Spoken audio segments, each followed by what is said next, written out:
биздин ишкерлер чарчабаган калк экен. Түн 12-1ге чейин жүрүшүп, анан кийин кайра эртең менен туруп алдыда туруп чыгып, ошолор баатыр деген экен. Кыргыз ишкери деле баатыр да. Кимдер жардамчы болду? Мамлекет тарабынан колдоолор бар жакшы болду? Мамлекеттин колдоосун сезе билет экенсиң да.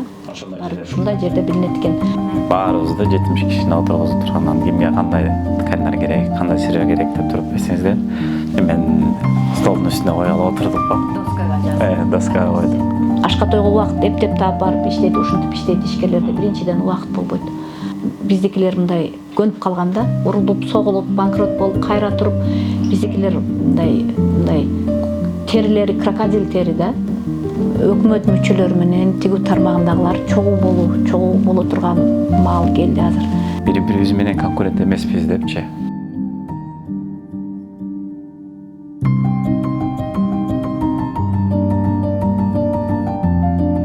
Ассаламу алейкум достор. Кыргызстан Азиянын Италия саталышындагы биздин подкасттын кезектеги чыгарылышы. Бүгүнкү конокто биздин жеке ишкер айым, Кыргыз тигүүчүлөр ассоциациясынын негиздөөчүсү Дилярамхан Дүйшөбаева эжебиз келип отурат. Кыргыз жеңил өнөр жайы Кыргызстанга кандай пайдаларды алып келет, кыргыз тигүү цехтери биздин экономикага кандай салым кошот, ошолор боюнча кенен баарлашабыз. Дилярамхан эже, кош келипсиз. Өзүңүздү кыскача тааныштыра кетсеңиз. Мен Дүйшөбаева Дилярамхан Камиловна, тигүү тармагында ишкермин. Анан 2023-жылы 28 декабрда Кыргыз тигүүчүлөр ассоциациясы түзүлүп, негизделип, ошонун жетекчиси болуп шайлангам. Дилярамхан эже, биз биринчи эле Кыргызстан үчүн тигүү тармагы кандай ролду ойлойт? Ошол боюнча суроону бергим келип турат, ошондон баштасак. Тигүү тармагы Кыргызстандын экономикасында маанилүү орунду ээлейт. Жана анын өнүгүүсүндө белгилүү факторлор менен, бир катар факторлор менен шартталат. Бул тармак өлкөнүн ички продукциясына салым кошот, жумушчу орундардын чоң бөлүгүн түзөт, жана ошол менен бирге экономиканын экспорттун маанилүү бөлүгү болуп эсептелинет. Союз кылагандан кийин кошуна мамлекеттердин ичинен биринчи болуп тигүү тармагын Кыргызстан баштаган. Дордойдо Салымбековго рахмат, Дордойду базарды ачып койгондон кийин биздин Кыргызстанда башка кошуна мамлекеттерде чоң нефтилерибиз, кен байлыктарыбыз болбогондон кийин жана Кыргызстанда болгон завод, фабрикалар сатылып кеткенден кийин анан эл жумушсуз калган. Жумушсуз калгандан кийин базар ачылып, анан кандайдыр бир бала чаканы багуу, үй бүлөнү багуунун максатында базарга чыгып, ошонун артынан тигүү тармагы өнүгүп баштады. Тигүү тармагы эмне үчүн өнүгүп баштады? Себеби биз Россия мамлекетине, Казакстанга жакын кошуна мамлекет болгондон кийин алар Кытайдан келген кичинекей размерлерге алымсынбай чоң размерлерди сурап башташкан. Анан ошонун натыйжасында анан тигүү тармагы өнүккөн. Демек, Кыргызстанга болгон ролу өтө чоң. Бул жумушчу орунду түзүп бергенге, бул жумушчу орундарды берүү менен чоң ролду ойнойт. Тигүү тармагында көбүнчө аялдар менен балдар эмгектенишет, жаштар эмгектенишет. Тигүү тармагынан чыккан продукция кошуна мамлекеттердин баарына жөнөтүлүп турат. Ошону менен бирге биз ИАБтын мүчөсү болуп саналабыз. ИАБтын мүчөсү болгондон кийин биздин тигүү тармактан чыгарган продукциябыз эч кандай бажы төлөмүсүз биз мүчөлүккө кирген өлкөлөргө барып турат. Сиз Кыргыз тигүүчүлөр ассоциациясын негиздедиңиз. Кыргыз тигүүчүлөр ассоциациясы качан негизделди? Анан ассоциациянын негизги максаттары эмне себептен ачылып калды? Ошол боюнча бир айтсаңыз.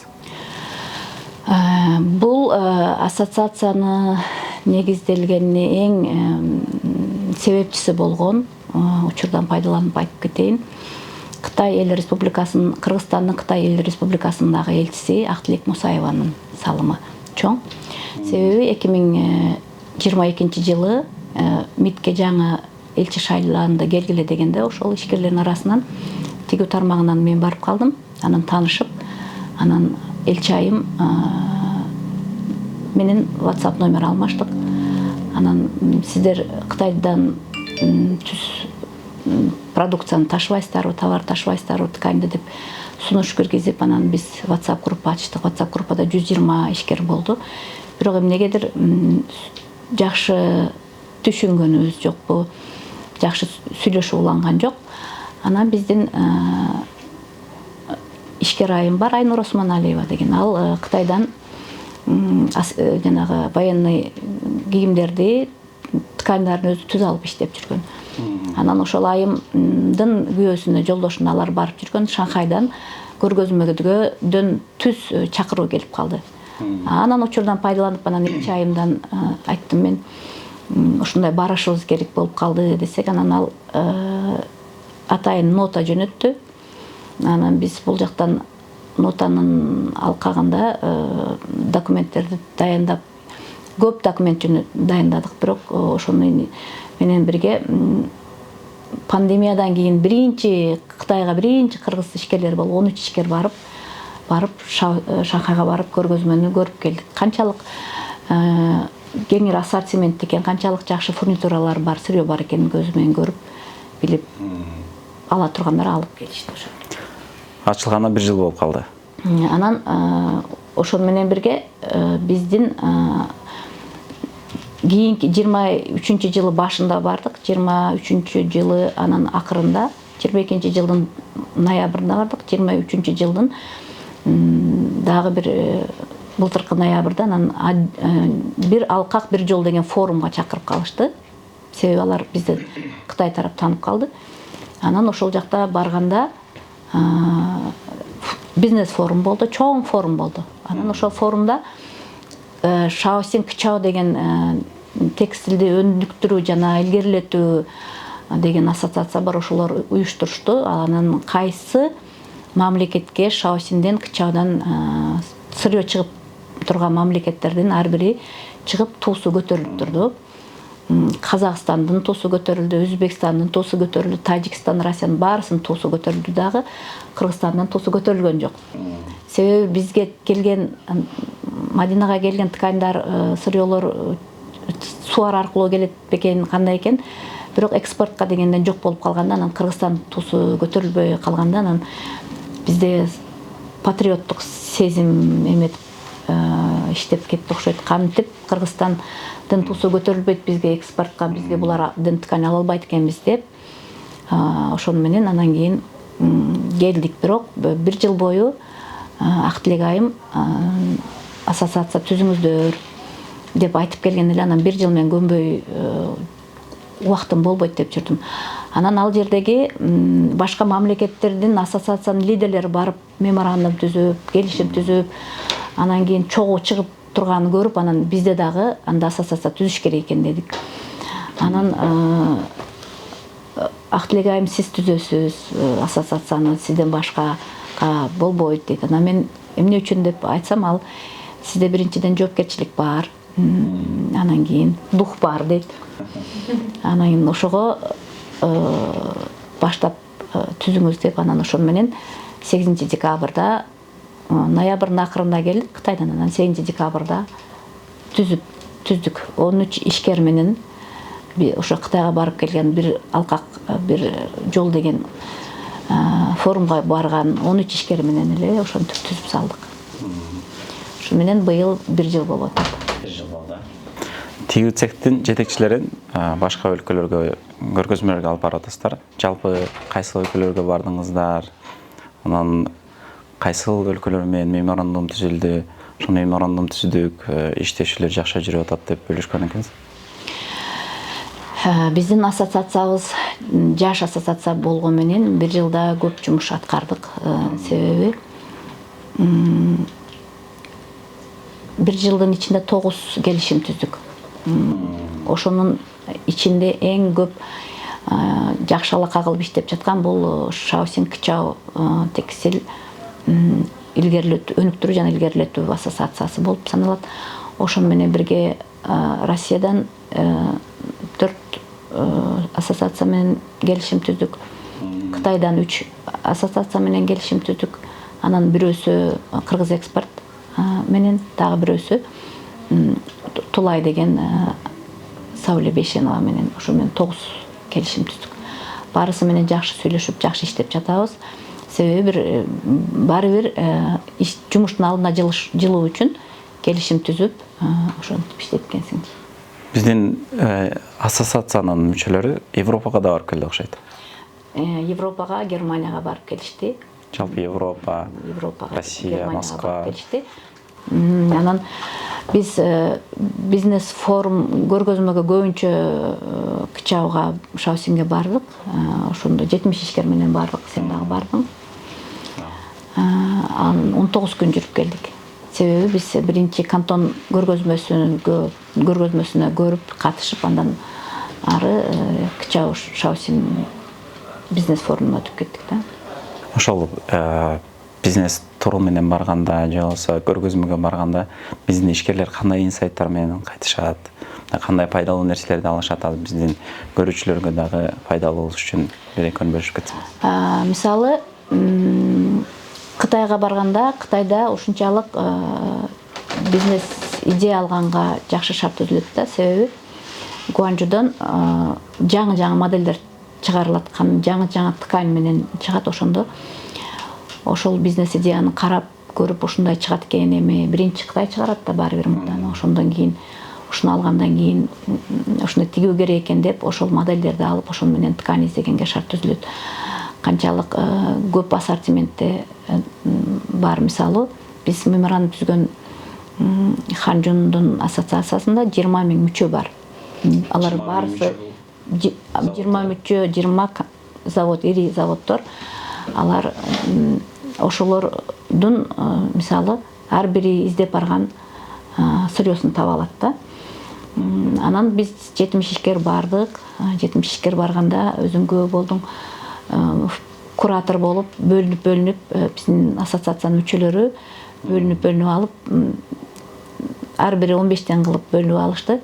Анан чогуу баарыбыз. Анан баратканда мен айттым да, адамдын ким экени сапарга барганда билинет. Ошондуктан дедим, сураныч, кичине эмоция болсо кармайлы. Биз аз, силер көпчүлүксүңөр деп башында айттым. Бирок ишкерлердин бирөөсү дагы эмоциясын көрсөткөн жок. Баары өтө ынтымак болуп, сапарга барганда адам абдан ынтымактуу болуп кетет экен. Себеби биздин ишкерлер чарчабаган калк экен.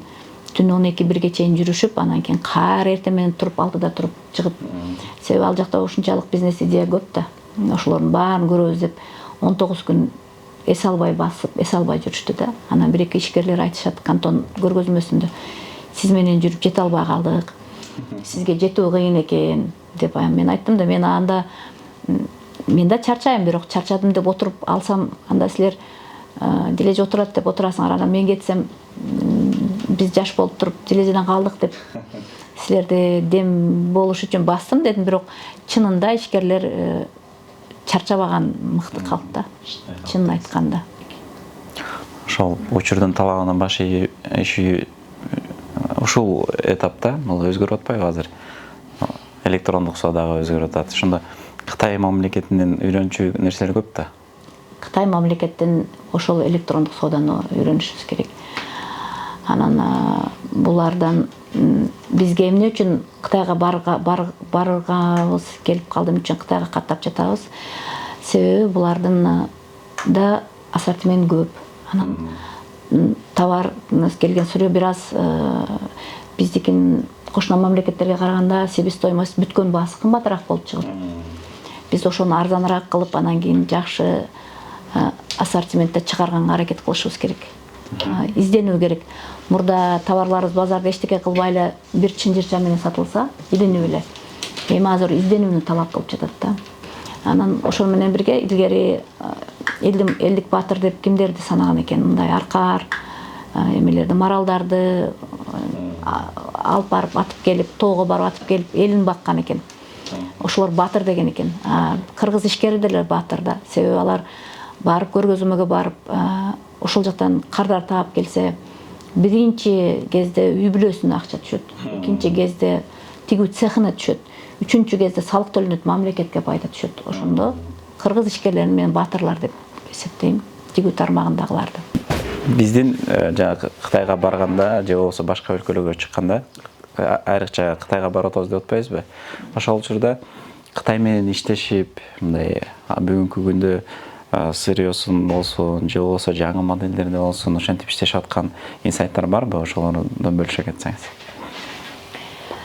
Мисалы Кытайга барганда ишкер биринчи жолу барса идея алып келет, экинчи жолу барып анализдейт, анан үчүнчү жолу барып алса деле пайда. Себеби учурун талабы деп жатпаймынбы? Жаңы ткань менен тигиш керек болуп жатат. Анан мен айта албайм, көптөр эле алып иштеп жатышат.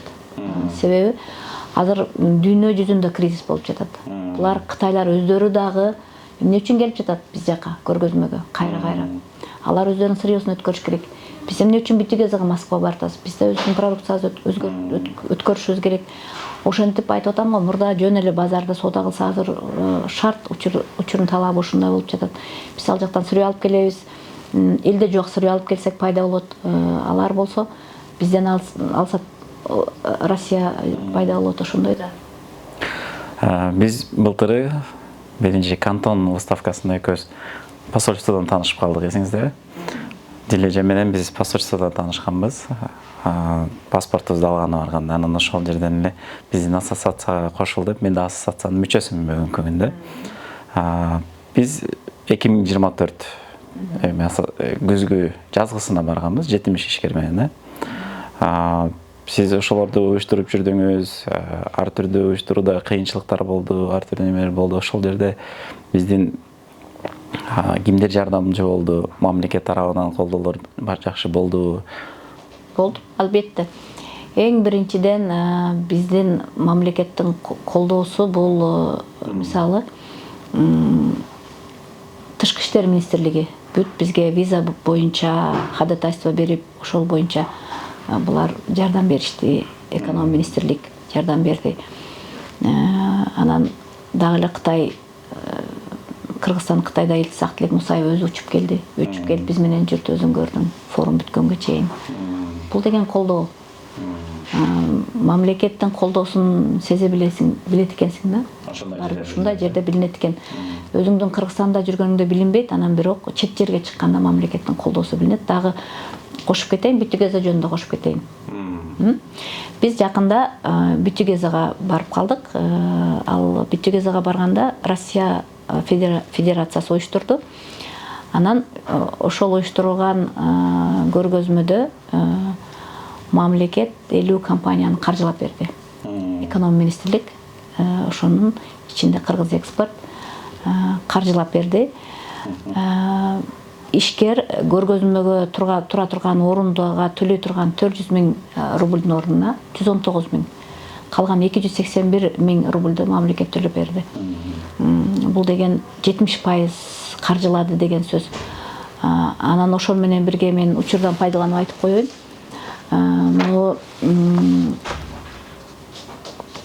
Эменен Россиянын Кыргызстандын Россиядагы элчиси Бөкөнтаев Кубанычбек Кеңешевич жана кеңешчиси Өмүралиев Эрмек Социалович деген кеңешчиси, ушулар бизге WhatsApp группанын ичинде кадимкидей нота жөнөтүштү. Кирүү, азыр Россияга кирүү кыйын болуп калыптыр. Анан нота жөнөтүшүп, ошол нотанын алкагында биз барып киргенге 3-4кө чейин 3-4 саат кармады, ар бир ишкерлерди кармаган учур болду да. Себеби катуу текшерип жатыптыр. Анан биз барып келгенге чейин ушул Эрмек Социалович бизде көргөзмөдө чогуу жүрдү. Анан кийин ошол менен бирге Кыргыз экспорттун кызматкерлери, 4 кызматкерлер күнүнө биз менен чогуу жүрүштү, кандай кемчилик болгонун билип. Бул деген мамлекет колдогондо ишкерге дем берерин биз сездик да. Артында мамлекет турат дегендей өзүңдү эр сезип жүрөт экенсиң. Бул деген төлөп бергенде, мамлекет каржылап бергенде, анан ишкерлер дагы жаңы жакшы ийгиликтерге жеткенге аракет кылышты. Анан ошол Битюгеза жөнүндө айтып берейин. Битюгезага бардык. Битюгезада өткөрүп жатканда 50 компанияны алыш керек болуп, ошонун ичинен кадимкидей этап менен тандалып алынды. Лихпром ассоциациясынын жетекчиси, ЖИАнын жетекчиси, мен Кыргыз тигүүчүлөр ассоциациясынын жетекчиси жана ошону менен бирге дагы Олеся Бравадан Ладыгина ошол болуп баарыбыз 3-4 жолу бардык. Кимди өткөрүш керек, анан көптөр эми жаңы жумушка жаңы эме белыйга чыгып, кыргызча кандай болот, белыйга чыгып деген официалдуу иштеген ошондойга чыгып эми иштеп баштагандардыкы болуп, анан кийин жаш ишкерлерди кошоло деп айттым. Урмат Такировка. Анан ал ушулар барса, ал жактан заказ алып келсе, анан мындай дем күч берет. Биринчиден, экинчиден официалдуу иштегенге шарт түзүлөт. Анан ошол менен бирге буларга абдан жакшы болот деп атып, ошол Битюгезага барган 20% жаш ишкерлер болсун деп мен сунуш киргизгенде макул деп 20% кылып түзүп беришти. Ал үчүн ыраазычылык. Анан ошол Битюгеза экспорт, Кыргыз экспорттун кызматкерлери биз менен чогуу жүрүп, кандай заказ аларыбызды, кантип эметебизди айтып турушту. Бирок эң негизгиси ушул жерде айтып кетейин, ким Кытайдын сырьёсу менен жаңы алып барган тренд товарлар тигип баргандардын баары заказ алды. Эч болбосо контакт алды. Эч болбосо ошол жерден алганга мындай үйрөнүп келди да. Мен мисалы өзүм 3 метрден 3 пальтонун тканын, сырьёсунун тканын алып келген элем. Ошондон пальто тигип бардым, ошолорума заказ болду. Анан кийин Гулиза Мамазиева деген 2 метрден 2 түрдүү пиджактын тканын алып келди. Ошолоруна заказ болду. Анан дагы бир бизде Нургүл деген биздин ассоциациянын мүчөсү бар. Ал мындай илгенде бүт ишкерлерге учурдан пайдаланып айтып коюн, муну кийимдерди мен жанымда турду, карадым да, мындай кийимдерди илип, астына ошол тканды өзү тканына сатат каталогдорун илип коюп, мисалы моундай кийимдин пиджакты алып туруп, анан могу каталогдо бул цвети деп көрсөткөндө ыңгайлуу болот экен. Дагы бир Эльвира бренд деген бизде ассоциациянын мүчөсү бар, ошол жөнүндө айтып келем. Ал болсо пижаманын түрүнөн тигип барган экен, ошол эле өз ал Кытайдын товары менен тиккен экен. Ал ошол жерден тапшырык алды, заказ алды. Анан ошондо ишкер өзүнүн үстүнөн иштеп, аракет кылып, жакшы кылып тигип, жакшы ткандан алып барса сөзсүз заказ аларын билдим да. Себеби мен биринчи жолу бардым да өзүм, анан кийин пальто тикпей койгон элем. Анан ал жакта канчалык заказ бере тургандар көп экенин билдик. Анан көптөр мага ассоциациянын председатели экенсиз, бизге сапаттуу тигип бере турган компания таап бериңиздер деген эме болду, ушундай суроо талаптар болду. Ошо менен бирге кымбат сегментте тигилген СПМ деген эме бар, көргөзмө тигилет. Ал кымбат Россиянын ички продукциясы сатылат экен. Ал жерде кымбат 10 миңден 20 миң рубльга чейин пальто сатылат экен. Биз аны жайында барып катышып көрүп келгенбиз, жөн эле барып. Ошол СПМдин көргөзмөсүнүн ошолордун офисине барып, ошолор менен сүйлөшүп, кийинки этапка февралга үлгүрбөй калышыбыз мүмкүн, августта катышабыз деп сүйлөшүп келдик да. Ошондуктан биз эми ишкерлер көбүрөөк көргөзмөгө Кытай жака, Россияга, кайсы мамлекет бизге ыңгайлуу болсо ошол жака чыгышыбыз керек экенин байкадык да. Кантон уставкасына өткөн кантон ошол боюнча да бир аз кеп кылалы. 70 ишкер менен бардык. 70 ишкер сизди кыйнабадыбы, чарчатпадыбы? Чарчатпады. Айтып атам го, группанын ичинен кураторлор чыкты. Анан ал жакта сапарда жүргөндө бириң менен ынтымак болуп кетет экенсиң. Анан кийин сапарга көбүрөөк болгондо ынтымактык пайда болот экен. Азыр мисалы үчүн ушундай деп айтсаң эч ким мага кылбайм деп айтпайт да. Макул болду, аткарабыз деп мыкты бизде мындай биримдүүлүк пайда болду да. Ар бир ар бири ишкерлер менен бөлүк болуп сапарга чыкканда ошондо анан Бүтүгезага барганда да Бүтүгезага барганда болсо биз отурган жерде болсо баарысы эле апасына келгенсип келе беришти, жаш балдар да мүчөлөр келип кандайсыз деп бул эме маанай көтөрөт, жагымдуу. Ошол 70 ишкер менен баргандагы жана Бүтүгезе ал жакта да B2B встречалар болдубу? Ошол жерде кызыктуу окуялардан бөлүшө кетсеңиз. Менде мындай неме болду да. Биз бул жактан баргандар 70 кишини ал жактын ассоциациясынын уюштуруучулары баарыбызды 70 кишини отургузуп тургандан кимге кандай тканьдар керек, кандай сирер керек деп туруп берсеңиздер. Мен столдун үстүнө коюп алып отурдук го. Доскага жазып. Доскага койдук. Англисче, кытайча, мен кытайча билген үчүн көпчүлүктүн которуп берип жазып жүрдүм. Баардыгы тканьдарды коюп алган. Ошол жерде 600дөй эме кирди, заводдун представительдери. Ошол да. Ири фабриканын ээлери киришти. 600 адам 70 кишини талап кеткен. 70 киши мындайча айтканда өтө чоң ресурс болду да. Бул деген Кыргыз тегүүчүлөр ассоциациясы менен ал жактагы ассоциациянын уюштуруудагы бир жаңы башталса деле профессионалдуу деңгээлде уюштуруп койгон бир белгиси болду да. Анан ошол жерде инсайт жөнүндө айтып атпаймынбы?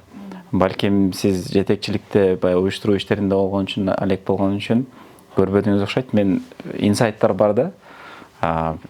Чоң бир фабрикага бардык. Сиздин эсиңизде болсо керек. Баарыбыз кирип презентациясын кылып беришти. Ал заводдун 7 жерде өзүнүн заводдору бар экен. Кээ бирки жерлерде тканьды боёго, анан токууга ошондой заводу бар экен. Ошол жерден биз ошол күнү эле эме бүткөндөн кийин кечинде барып, анан 3 биздин ишкер менен ошол күнү эле 30 тонна тканьга заказ бергенбиз да. Мындай эмелерден менин оюмча бир 70 киши барган болсо, ошонун балким 25-30-унда ошондой инсайт болду. Ошондой нерселерден биз көрө алдык да. Азыр бүгүнкү күндө иштешип аткандар да бар экен. Анан кээкилер эми мен неге билем, ал кытайчадан переводдон кыйналып калганда же болбосо договор түзгөндө кыйналып калганда кайрылгандар бар да. Ошолорго азыр анча-мынча жардам берип атабыз. Биринчи жолу алып туруп адашып калгандар бар, аларга жардам берип, ошончо ишкенге аракет кылып атабыз да. Мындай нерселер деле болуп атат. Кече мисалы үчүн кечеки барганда мындай болду. Кече дагы бардык бизнес форумга. Кече биз барганда 40 мамлекеттин ассоциациянын лидерлери менен жана Лихпром сыяктуу бизге окшогон алардын атайын ошондой бөлүмдөр бар экен да, ошолор дагы келишти. Ошолор менен жалпы меморандум түздүк. Япониядан келди, Африкадан келди. Меморандум келишим түздүк, себеби алар мен Японияга барам десем, алар мага чакыруу жөнөтө турган. Африка барам десем, алар чакыруу жөнөтө турган. Бул бизди бир группа кылып койду да, лидерлер деп. Анан кийин Кыргызстанга келсе, мен аларга мен келдим Кыргызстанга десе, мен кандай кемчилигиң бар деп сурай турган болуп, ушундай келишим түзүп турган. Баарын албетте ханжыныштырды. Бирок бир чоң заводко эртең келет, Кашемир чыгарган чоң завод. Мен ошонун ткани менен тигип бардым эле. Ошол заводду чакырдык эртең. Ошол завод келет, эси келет, ошол мен Өзбекстанга ткань чыгарган завод куруп жатыптыр да. Анан ошол эме мен Кыргызстанга барам, мен муну менен иштешем деп айтып калды. Анан мен дагы председательдер менен түшкөн сүрөттөрүбүздү көрсөттүм. Анан ошол жерде келишим түзөлүк, иштешелик деп айтты да. Биз товар салалык, ткань салалык деп. Алар ассоциация дегенде, алар мамлекет турат артында. Булар мындай серьезный адам катары кабыл алышат да мындай. Анан ошентип түзгөнү жок. Албетте, бирок алар деле аябай ошо Кыргызстан менен иштегенге, чогуу иштегенге булар деле кызыктар да. Кызыктар. Себеби булар менен биз барганда барып жүрүп булар бизге келип атат. Биз аларга барып атабыз. Дос болуп калгандан кийин, анан кийин чогуу иштеп калат. Алар келип биз жакта көрөт, фабрикабызды көрөт, базарды көрөт, мисалы ошондой да. Ошондуктан бири-бири менен карым-катнаш бул азыркы кезде абдан жакшы. Эми мындай суроо берим келип атат. Биздин швейный цех иштеткендердин көпчүлүгү мындай жаңы нерселерге кызыга бербейт. Аны изилденбегендер көп да. Ушул маселени кандай чечсек болот? Аларды же ушул ассоциация сыяктуу нерселер менен кызыктыра алабызбы? Ошо тигүү цехиндегилер кызыкпайт деген сөзгө мен кошулбайм. Эң биринчиден тигүү цехинде иштеген ишкерлерди мен айтып атам го, баатыр дейм. Себеби ишкерлер буларда орусча айтканда ненормированное рабочее время, нормасы жок жумуш. Күнү түнү иштейт, түнү менен иштейт. Балдарын деле жана частный мектепке берип коюп иштейт.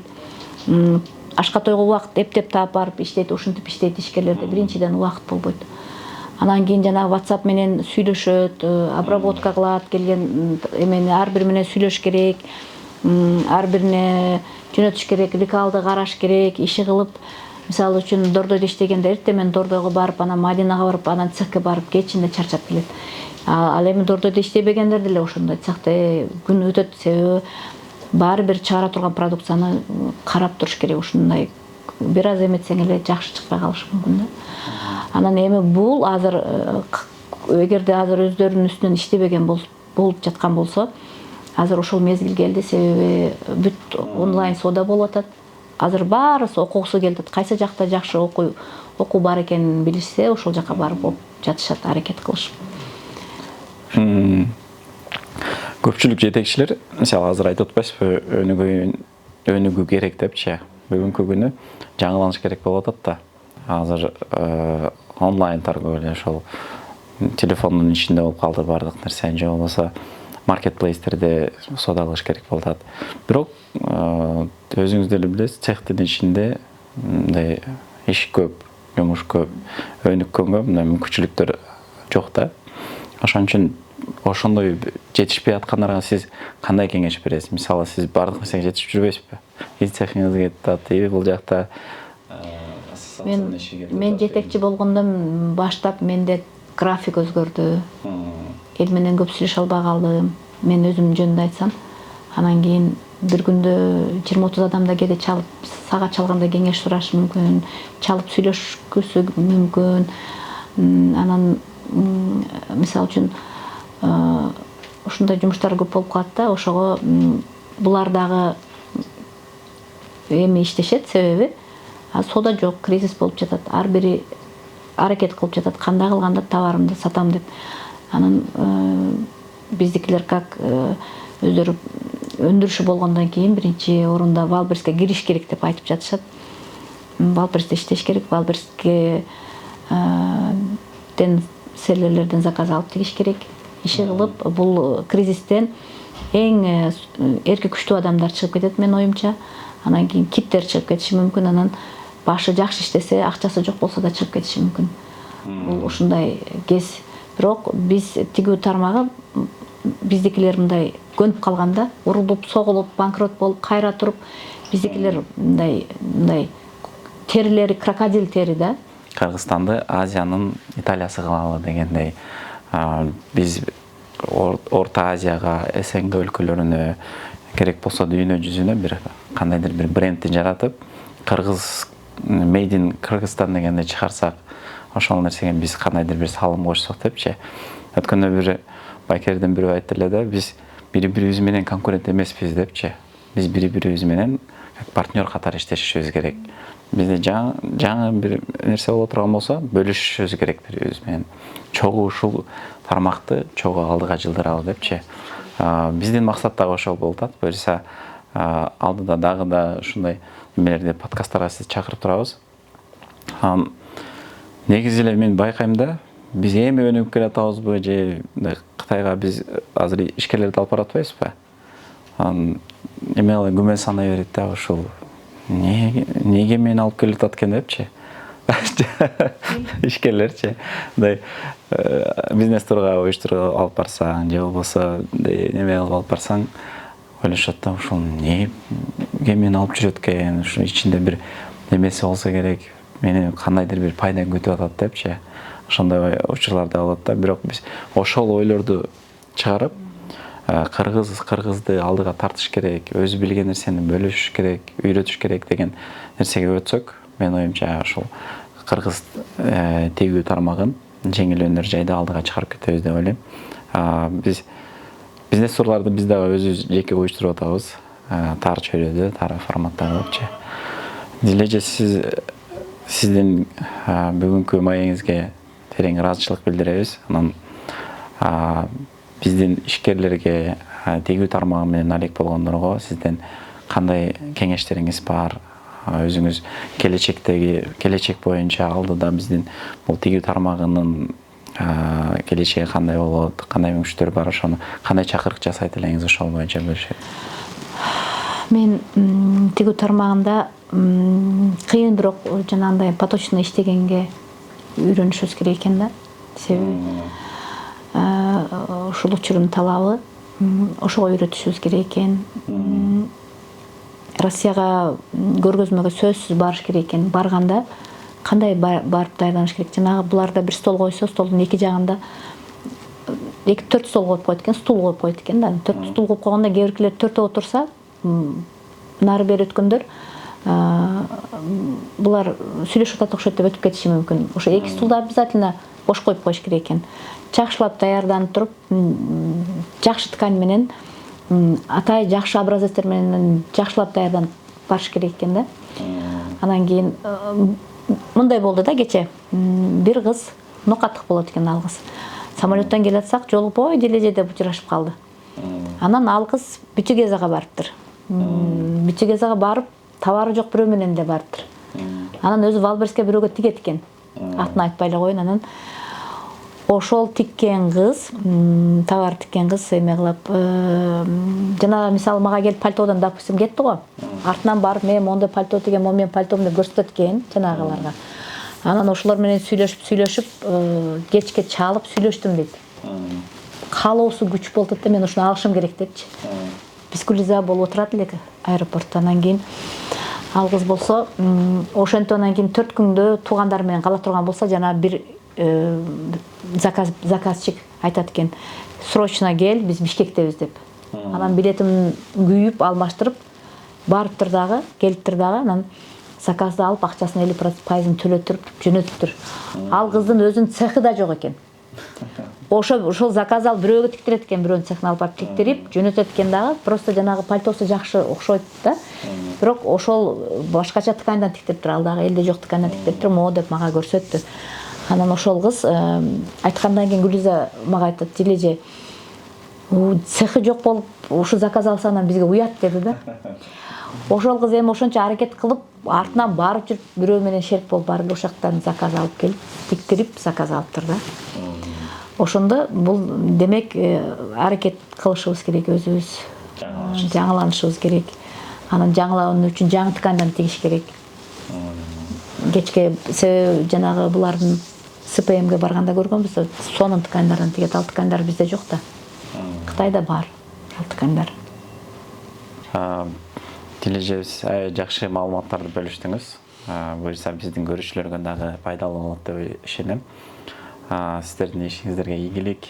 Буюрса баарыбыз биригип кыргыз тегүү тармагын өнүктүргөнгө, өлкөбүздүн экономикасын көтөргөнгө, көбүрөөк жумуш орун түзүп бергенге баарыбыз салым кошо берели. Келип бергениңиз үчүн терең ыраазычылык.